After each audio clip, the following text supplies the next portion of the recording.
Naniniwala ba kayo sa sundo o isang patay na sinusundo ka na? Story time. Hindi ko nababanggitin ng pangalan ko, pero nangyari to noong 2019. At yung nanay ko ay naaksidente noong 2014. At yun ang dahilan ng kanyang pagkamatay. Tuwing may problema ako, nag-o-open ako sa kanya kahit wala na siya. Pumupunta ako sa puntod niya, doon ko sinasabi sa kanyang lahat. Ang hindi ko alam, naririnig niya pala ang lahat ng kwento ko. Mula sa family problem ko at sa sarili ko. May isang beses na umiiyak ako hanggang sa nakatulog ako. At nanaginip ako tapos nakita ko siyang nakatayo sa harap ko. Pero ang pinagtataka ko, nakikita ko rin ng lola ko na nag-aalaga sa akin. At ang mga pinsan ko nakasama ko mula pagkabata. Pero ng mga oras na to, parang hindi nila ako nakikita.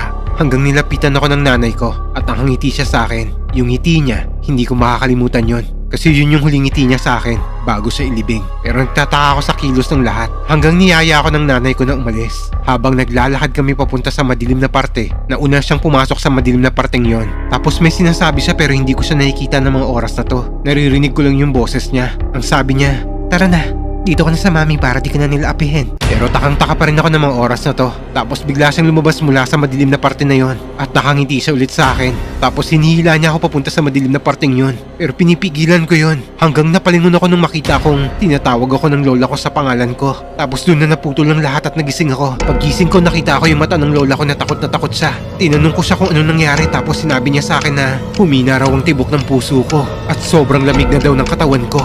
Simula nito, sinabi ko sa nanay ko na gabayan niya na lamang ako at hintayin niya na lamang ang tamang oras kung kailan kami ulit magsasama.